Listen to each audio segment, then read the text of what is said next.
Welcome YouTubers, 97SP here. Alam ko marami sa inyo ang nagtatanong, hihingi ng tulong, o yung iba gusto mag-request ng tutorial kung paano man sumali sa online flight, sa VATSIM, mga basic flight tutorials, mga step-by-step procedures, at marami pang iba. Well, so we are using today the Airsoft Airbus. So sa ngayon, kahit huwag nyo munang isipin na kung alam nyo mang complicated itong controls sa cockpit, I'll try my best to help you understand the simpler way, kahit hindi naman simplest, the simpler way of a step-by-step procedure during a commercial flight. Yung parang gusto ko rin i-compare between newbies and advanced users or sa mga nasasanay sa default aircrafts and some realized gets controls. So firstly, hindi atin to, sa AI to. We are here at, ayun yung atin, we are here at the Manila Airport, which is located in Manila, Philippines, in Pasay, parked at Terminal 2. There's Terminal 3, which there are full of Cebu Pacific Airlines. Wow, dumami yung A330. Yun ang mga A320 over there. This one. We got Sharklets and City of Manila. What else? We got Zest Air. Luma pa to 2015 old. We are in the year 2016. And there is Terminal 1. These aircrafts are AI traffics, which they are a package from World of AI. And buhay pa ang 747. I think this is the last one. Siguro mga retired na yung mga yun. And then the scenery is which is made by Taxim. It is freeware. The download link will be posted in the description below. Also, the aircraft we are using is Airsoft Airbus Extended, which is I think it's around 2K, and it is also payware. And I also realize paano sila makakalabas? Ang sikip. Ang sobrang lapit ng pakpak nila sa pakpak natin. Lalo na yung isang yun. Ayun, buti yung isa nakalabas. Wow. Welcome to the congested parking. A short brief, we will having a flight from Manila to Cebu. ICAO codes RPLL to RPVM. Now, I will be acting as a pilot, at the same time a co-pilot, which creates a multiple task of many flows of checklists. In the time being, we must be alert at all times. Okay, so let's do this. So we are start from the cold and dark procedure. Yung nakasetup dito sa right MCDU ng Airsoft Airbus. Siyempre lahat ng transportation ay kailangan ng power. So there are two types of runnable power, from internal and external. So what we call in the inside the aircraft is the air power unit. And then how do we start? So well, assuming na magsa-start tayo ng power sa loob ng aircraft, buksan natin ang 2 batteries. And then anytime you want to switch the fuel pumps before the starting of the engine, then hintayin natin na mag-emit yung avail na word dito, which is color green. Pwede natin buksan ang APU bleed. Okay, so first we start our battery, next the APU, and then the emergency lights, also the seat belt and the no smoking signs. O sige, kung gusto niyo external power, o yan, buksan ko na. Okay. Next up is the ADIRS. So, ito ay silbing GPS ng iyong aircraft. And then, we'll align in any minute now. Nabuksan natin lahat ng LED lights, screen lights, the primary and navigational display. The IR will align in 5 minutes. So, kaya wala pang lumalabas na navigational displays. Also, we're gonna set to dash dot and then so on. All aircraft must be set into the top of climb altitude, which is 7,000, or it depends on the ATC's discretion. Also, we need to set our flight directors to on. What else? The radios, then so on and so forth. Well, before we load our passengers, syempre, wag natin kalimutan buksan ang mga pintuan at ang mga cargo doors. Alright. So ayan, nakabukas na yung mga cargo doors.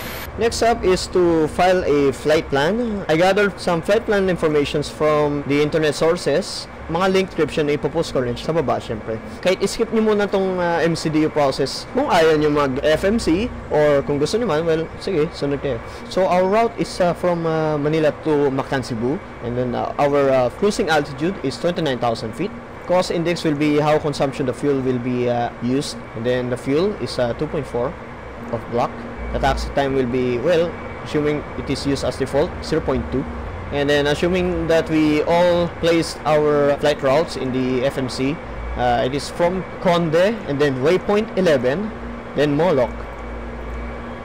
To get our departure runway, we need to set the frequency to ATIS, or what we call Automatic Terminal Information Service, where lahat ng mga wind, temperature, departing and landing runways in the airport, and so forth. So the frequency is 126.4. Information Bravo 0340 Zulu. Cloud. View at 5700. Visibility 53. Temperature 14.4. Surface wind calm altimeter 299.1. In use runway 31. Advise you have information Bravo. This is Ninoy Aquino International. Information Bravo.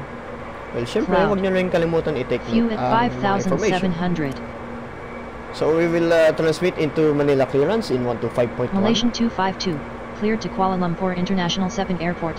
So, as what we heard last time from the 80s, the departure runway is runway 24. Then, if we had a seed of, depending on the route, is Conde to Bravo. So, syempre sa mga default aircrafts, you're using your Flight Simulator default flight planner, and you're gonna initialize those routes into the default Flight Simulator flight plan. At ang GPS nang bahala mag-automate na route during your flight. Just switch between nav and GPS, and by turning on your autopilot and switch to N1 mode. We also set our barometer to 29902 and in 10134 hectopascal. Now, as we set our flight route, pwede na tayo mag-request ng ATC clearance from the air traffic controller. So, assuming na pwede kayong gumamit ng default ATC and then request IFR clearance, well, I'm using Vox ATC right now. So, I could also speak the real as it gets phraseology. At syempre, para rin kayo mag-experience sa online flight between real air traffic controllers. So, I think lagi nyo na napapakinggan ng mga sinasabi ng pilots sa default ATC. Mamasdan nyo rin kung ano sinasabi, may nababasa rin kayong notes over here. Well, assuming we will now using the Vox ATC para ma-enhance nyo rin ang knowledge nyo by experience talking to real ATC in online VATSIM flight. First things first, make sure na okay yung mic ninyo for contacting. So, let's try. Manila Clearance, Philippine 9071, radio check 125.1. Philippine 9071, readability 5. Readability 5 also, Philippine 9071. Okay, so ayos na yung mic mo. You may also want to request your clearance to the ATC. Manila Clearance, Philippine 9071, ready for clearance to Lapu-Lapu, Mactan, Cebu International. Philippine 9071, standby. Pinaprocess na yung flight plan mo. Philippine 9071, cleared to Lapu-Lapu, Mactan, Cebu International Airport, cleared as filed, maintain 6000, expect flight level 29010 minutes after departure, departure frequency 118.2, squawk 3020. Philippine 9071 is cleared to Lapu-Lapu, Mactan, Cebu International, cleared as filed, maintain 6000, departure frequency 118.2, squawk 3020. Philippine 9071, read back correct. So, sinabi niyang ang TCAS identification mo is 3020. And then, yung departure frequency is 118.2. I think you're ready to set for that. So, for how about na hindi tayo mahirapan mamaya sa radio, let's try to place our departure frequency at the second radio panel. Then, just ready na magsi-switch tayo sa communication receive number 2. I will not going to use any third-party add-ons like FS2 crew, but we will going to use FS passengers so we could feel how the passengers will react during our flight. And also, we have cute voices of the flight attendants in our ride. Ayan, so, maglo-load na tayo ng mga passengers ngayon at bakit sarado yung jetway? Ayan ang ating upuan.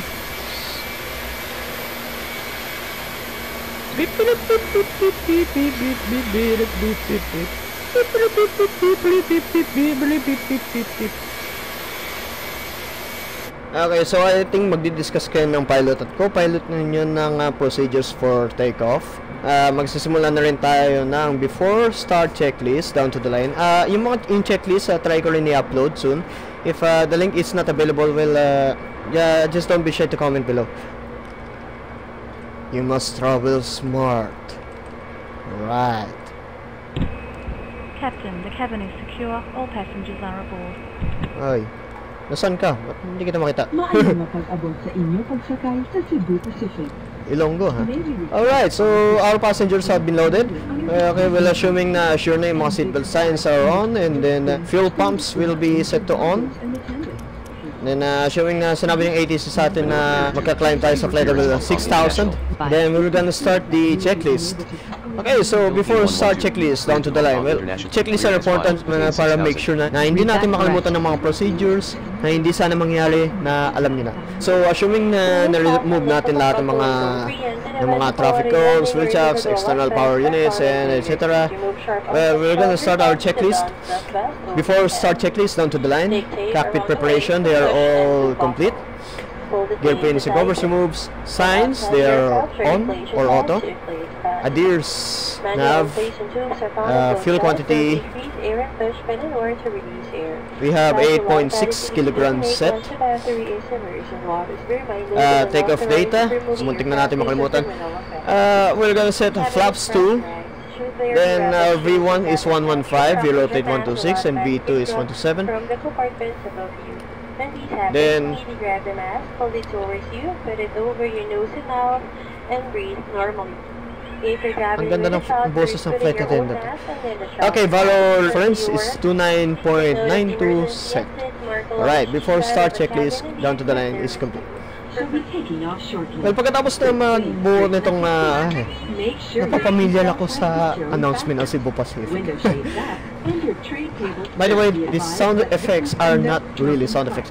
These are background sounds that is used with the third-party add-on FS Passengers. The link for download is below the description.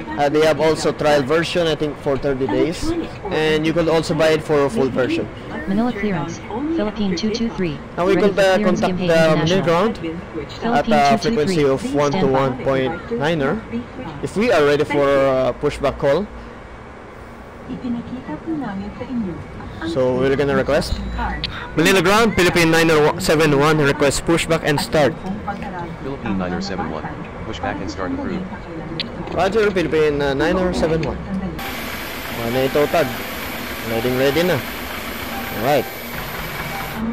Alright, so sa default pushback tag, automatic yung makakonfigure sa default sceneries.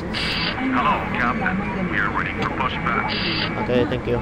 It is operated with Shift P, and well, I'm using AES right now, the Airport Enhancement Services, which is also connected to the scenery of the taxi. Philippine 223, ready taxi with clearance. There are also other add-on like to push back, like Ground Services X or Taxi to runway GSX. 31, by Romeo 1. They are for Hold free short runway 3. trial, or you could also buy it. Check completed. Line has been inserted. Release parking brakes. Before we're going to push back, let's start our checklist for before start checklist below the line. So before start checklist below the line, windows and closed, dapat lahat ng pintuan ay naka-close. Beacon lights set to on, thrust levers, idle, parking brake. Release parking brakes. Parking brake ay pwede nyo nang i-release pagka push back, and then Commencing push. All engines clear. Start that wheel. okay, thank you. Before start checklist below the line is complete. Now we are pushing back. The ATC has changed the runway takeoff. Is clear. Right is clear. Okay to start engines. So we will going to use runway 6 for departure, which is karamihan sa atin ng ating favorite runway in AIA. So while we're pushing back, let's start our engines. Switch into ignition start. Sea Tiger 236, cross runway 31, taxi to Then runway start 31, engine 2. via Papa Golf Juliet Charlie 3 and Golf 2. The engine will start and then until it Philippine is stabilized. 618, request pushback and start. Philippine 618, pushback and start approved.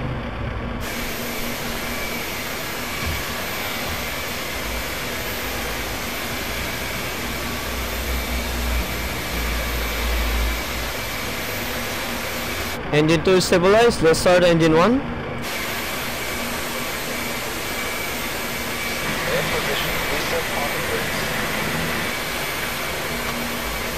After pushback, we're going to set our parking brakes so the aircraft will not move during the engine startup. Manila ground, Philippine 618, at gate 43, with information Bravo, ready taxi with clearance.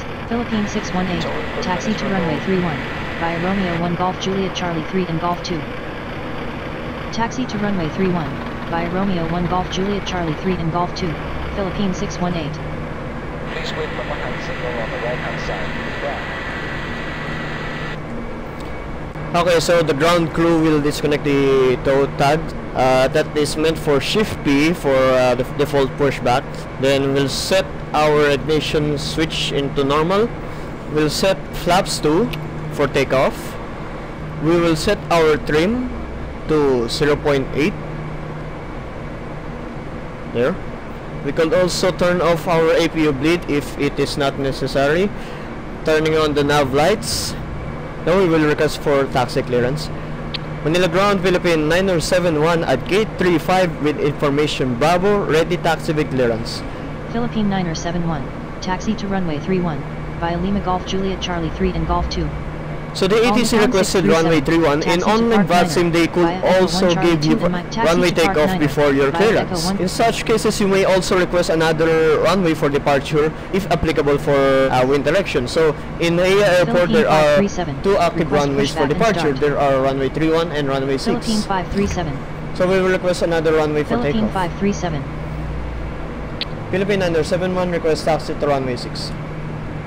Philippine 9071, taxi to runway 6, via Lima Golf 4 Charlie 5 Charlie 6 and Hotel 2. Taxi to runway 6 via Lima Golf 4 Charlie 5 Charlie 6 Hotel 2. Philippines 9071. Philippine 9071, Royal Brunei. taxi to runway 6. Taxi na tayo guys. Manila Ground, Philippine 537, at gate 7, with information Bravo, ready taxi with clearance.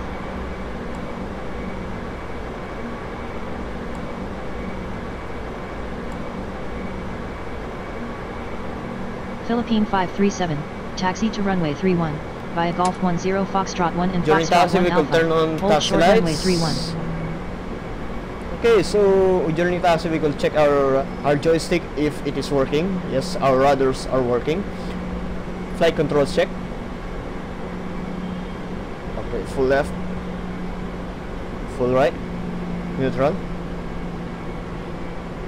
full up, full down, neutral, brake check. Okay, brakes are good, pressure 0. All Nippon 637, So roger. natapos na tayo sa after start checklist. Our anti-ice is off, ICAM status are check, pitch trim na set na natin 0.8, rudder trim is 0. Okay, during taxi, after the cabin crew is announced that the cabin is secure, we could run the before takeoff checklist down to the line. So the flight controls are checked, flight instruments are checked, briefing confirmed. V1 VR of V2 flex temp is 127, 134, 135, flex temp is 67 degrees, and set. ATC set, ECAM memo. This is what we call the ECAM. We need to set auto brakes first, spoilers to arm, and takeoff configures are test normal. ECAM status is takeoff no blue. Okay, before takeoff checklist Philippine 8906, complete. push back and start approved. Okay, we are near to the runway. We will switch to ATC tower, which is 118.1, and then we will wait, hold hanggang sa tayo ay tinawag.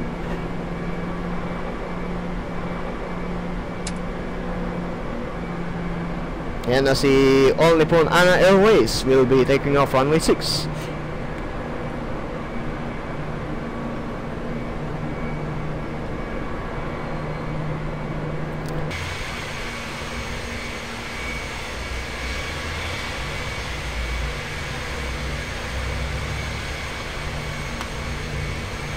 Siyempre, huwag nyo nang kalimutan i-set ang parking brakes kapag kayo nakahinto. Eh, kung kaya nyo mang mag-manual brake, edi sige, brake nyo lang. 618. Nakatapak lang kayo.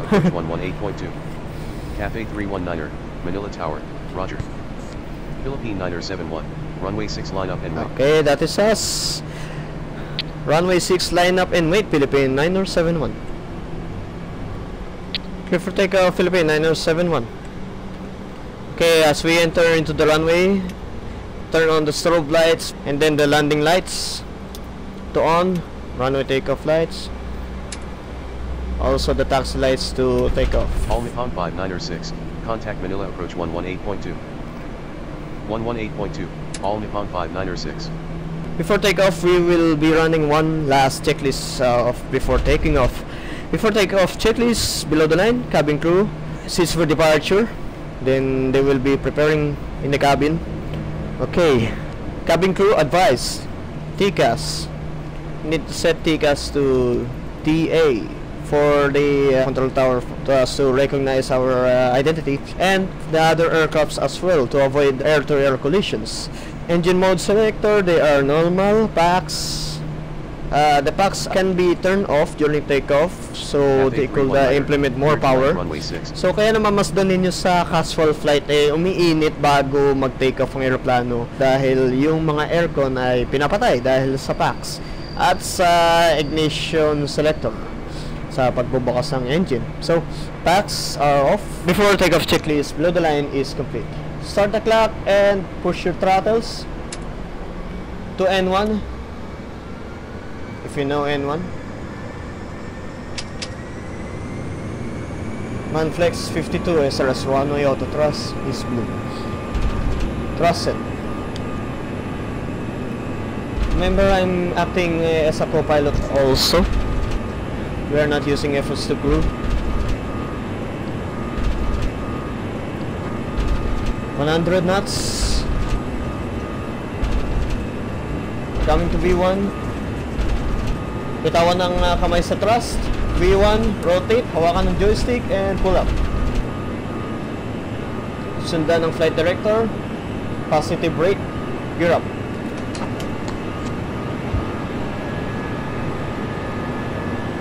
Hi Philippines.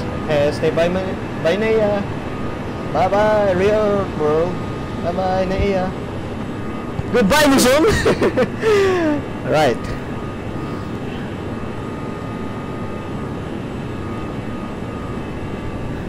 Tayo natin na mag-alert siya for thrust climb para hindi umiinit ang engines.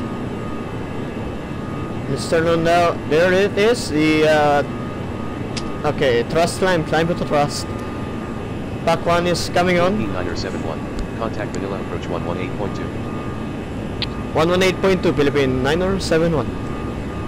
Cafe 319er, turn left any intersection. Cafe 319er. Okay, 118.2, that is for nav 2, right? Runway 31 clear takeoff. Turn left heading Flaps 1. leaving 5,100, descending 3,000. Check your airspeed if it is closing into the limit. Okay, flaps up, speed check.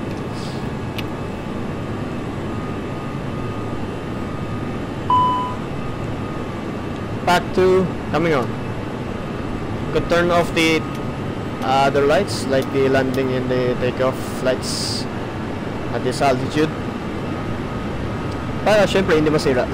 Okay, Manila approach Philippine 971 set leaving you 2,800, climbing 6,000. Autopilot 1 on. Philippine 971, Manila approach, roger. Philippine 971, climb and maintain 14,000. They are directing us to 14,000. Increase your altitude to 14,000. Climb and maintain 14,000. Philippine 971. After takeoff checklist to the line. Landing gear up. Flaps retracted. Packs here on. Lahat ng aircon ay bukas. So after takeoff checklist complete.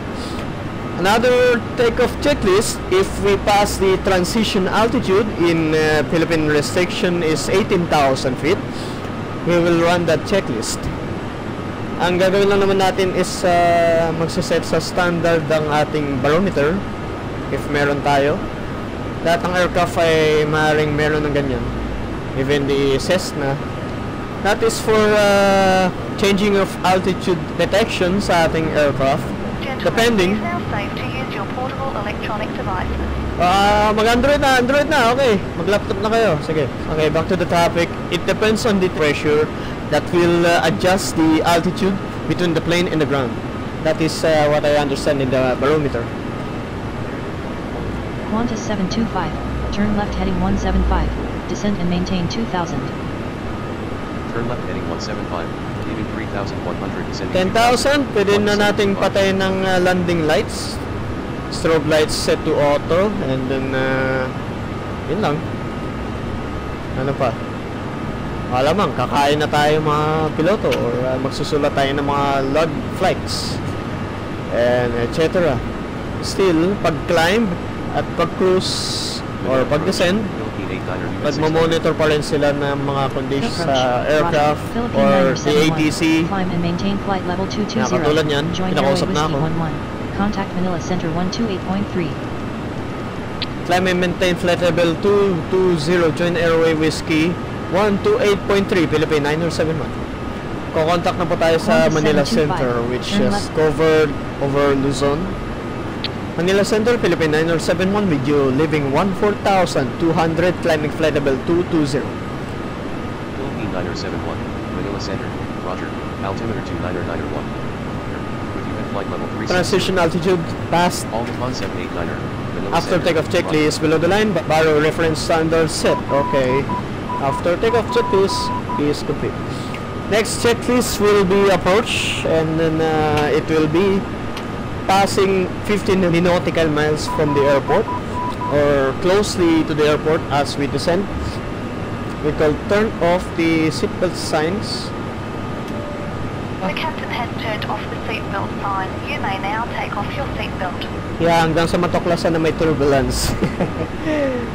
Philippine 9071, climb and maintain flight level 290.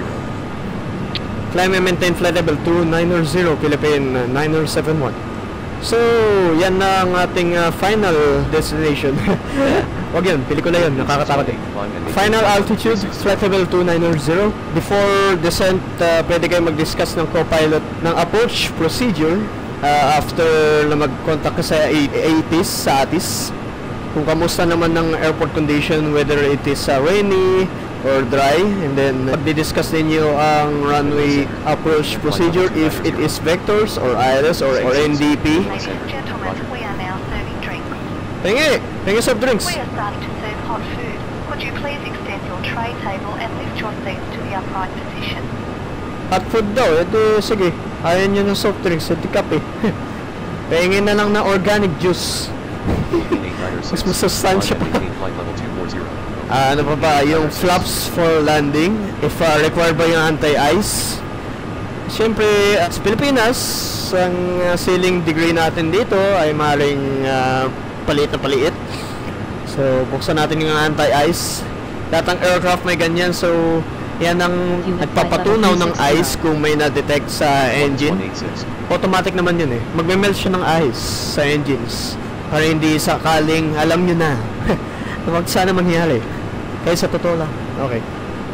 What else? Yung auto brakes, if magiging low or medium o maximum. Sa mga larger aircrafts like Boeing 747s, 777s, maraming auto brakes yan. Maabot yan sa 1, 2, 3, 4 and so on. Sa Airbus, meron tayong low, medium, and max. Sa paglanding natin, nakaset tayo sa auto brakes. And then, pagka naabot na tayo ng speed of 70 knots, retract natin ng reversers, which it helps for slowing down the engine speed. And we will set for manual brake. Kahit kailan nyo naman gusto mag-manual brake. Sa totoong buhay man matigas naman yun Kaya bahala, okay. Mukhang may traffic tayo sa likod. May traffic tayo sa likod. Oh, wait. Ang tikas pa nga nag-advise yan sa akin ng traffic alert. Kaso na post ko yung recorder, so may traffic daw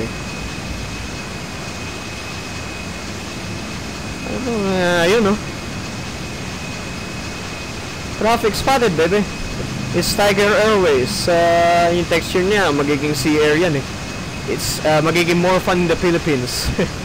This is A319 with an IAE engines V2500.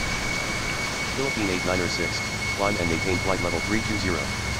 Leaving flight level 232, climbing flight level 320. And parang I think nasa cruising altitude niya yata tayo.